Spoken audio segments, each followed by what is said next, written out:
여러분, 노인 일자리 이러면 일반적으로 노인 알바로 인식하고 있습니다. 이게 일주일에 한 두서너 시간 일하고 한 달에 27만 원 받는 알바거든요. 이게 사실 뭐 60대 이상 고령자에서 뭐 30만 명씩 40만 명씩 늘어나요. 한 달에 보면 그 돈이 이제 일자리 통계를 낼 때 이게 한꺼풀을 씌우는 거예요. 사실 이 노인 알바라는 일자리가 좋은 일자리가 아니잖아요. 일자리 통계를 낼 때는 분명히 좋은 일자리를 얼마나 만들어졌는지 보고자 내는 게 일반적입니다. 정부가 재정 풀어서 이렇게 일자리를 만들 거라면 그거는 일자리가 아니죠. 문재인 정부 초기에 이야기했을 때 뭐예요? 문재인 정부 초기에 이야기했을 때 청와대에다 일자리 상황판을 만들어 놓고 매일매일 국민께 보고 드리겠다 그랬어요. 개뿔을 보고 드립니까? 한두 번 하다가 결국 일자리가 폭삭 망하니까 하지를 못했어요. 소득주도 성장 정책이 현장에서 실패를 한 거예요. 예, 최저임금 올리고 주 52시간제 도입하고 그러면서 근로자들한테 월급을 많이 주고자 했어. 근데 그들이 가서 소비를 많이 할까 했더니 소비를 안 해. 오히려 자영업자가 최저임금 인건비 부담이 너무 많아 하면서 오히려 근로자들을 잘랐어요. 그러니까 일자리가 계속 줄어드는 거예요. 이게 자영업자만 이런 게 아니에요. 자영업자만. 물론 자영업자가 많은 부분을 차지했습니다. 25%의 어떤 전체 자영업자 비중이 그 정도 되니까 여기서 그만둔 사람들이 그냥 진짜로 많겠죠. 마찬가지로 중소기업에서도 이런 일이 일어났어요. 내보내든가 뭐 임시직으로 있던 사람, 촉탁직으로 있던 사람 이런 사람 다 내보냈다고요. 그러면서 경제정책이 실패를 했어 사실은. 여러분도 알아. 나도 알고. 문재인 정부의 경제정책, 소득주도의 성장 정책은 완전히 실패. 부동산 정책도 완전히 실패. 맞아요. 그런데 이거를 통계청이 가리고 있어요. 통계청이. 정책이 실패했느냐 안 했느냐는 몇 가지 지표로 보잖아요. 그죠? 몇 가지 지표로. 생산이 얼마나 늘었느냐. 전산업 생산이 얼마나 늘었느냐. 소비가 얼마나 늘었느냐. 소비가 얼마나 늘었느냐. 투자가 얼마나 늘었느냐. 일자리가 얼마나 늘었느냐. 수출이 얼마나 늘었느냐. 뭐 이렇게 봅니다. 그중에 이 고용이 얼마나 늘었냐. 일자리가 얼마나 늘었냐는 굉장히 중요한 지표. 근데 이 굉장히 중요한 지표가 노인 알바라는 그야말로 초단기 알바가 왜곡시키고 있어요. 거기에 강신욱 통계청장은 스스로 일조하고 있고요. 지금 그게요. 지금 이 코로나 와중에도 왜곡을 시키고 있습니다. 보세요. 얼마나 왜곡을 시키는지. 노인 일자리가 엄청 많이 늘었죠.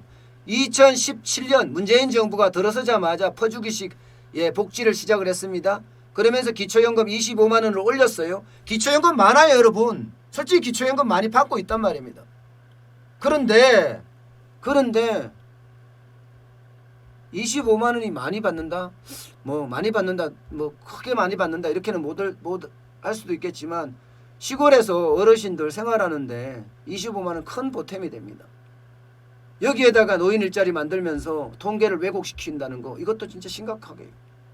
2017년에 49만 6천 개, 2018년에 54만 4천 개, 2019년에 68만 4,100개를 만들었어요. 그러면서 통계를 왜곡시켰어요. 계속. 2020년에는 여러분 올해 지금이에요. 지금 올 상반기에는 벌써 69만 개가 나갔어요. 69만 개가. 상반기인데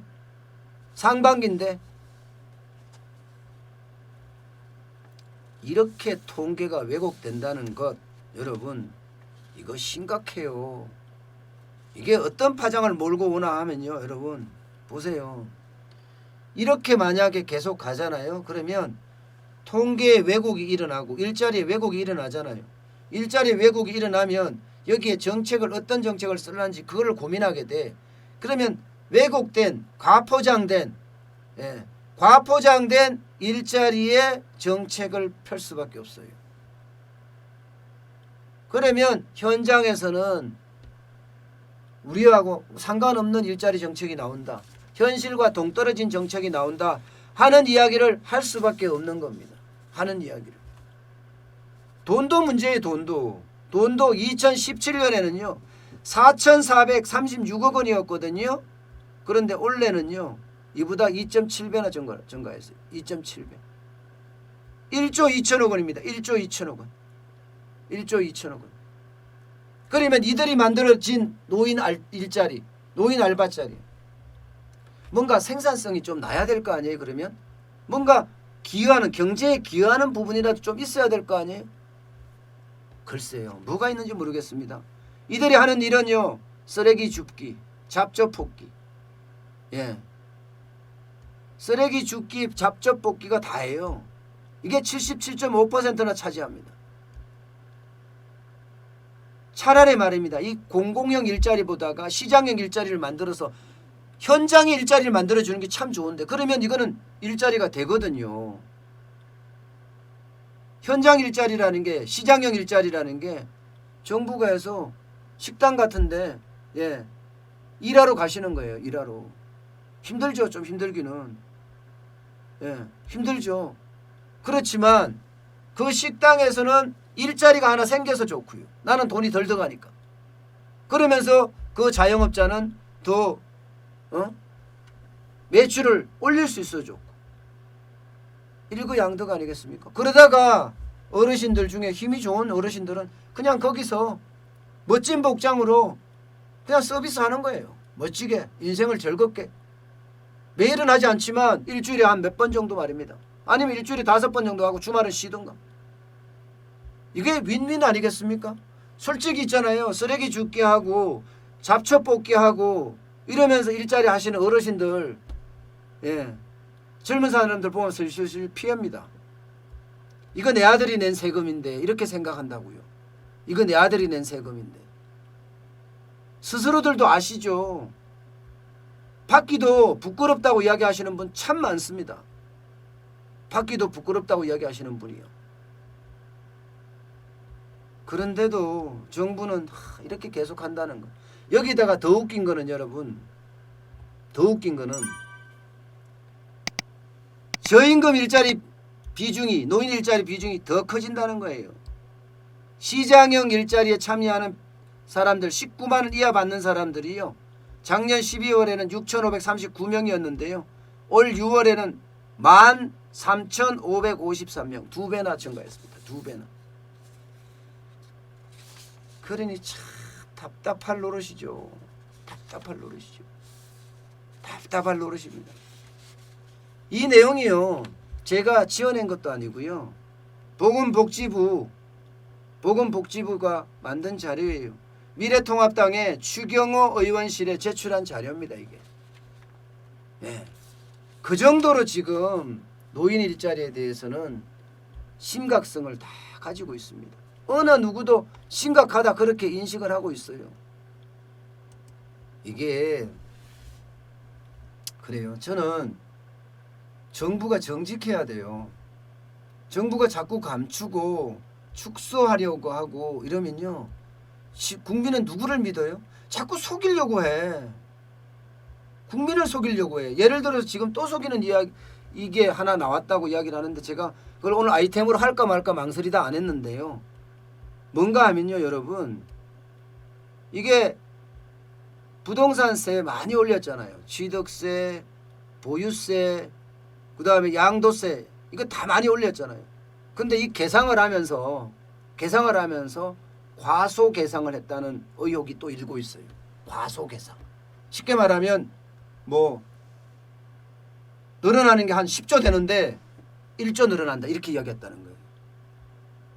만약에 이게 사실이라면 참 창피합니다. 창피해. 저는 빠른 시간 내에 경제사령탑이 오롯이 경제만 생각하는 그런 분이 와서 목에 칼이 들어와도 국고를 지켜낼 수 있는 그런 경제사령탑이 지금 현재 필요하지 않은가 저는 다시 한번 생각해 봅니다. 우리 국민을 위해서 우리 국민을 위해서 일할 사람, 권력을 위해서 일할 사람이 아니라 우리 국민을 위해서 일할 사람 지금 당장 필요한 것 아닌가 또 한번 생각을 해봅니다.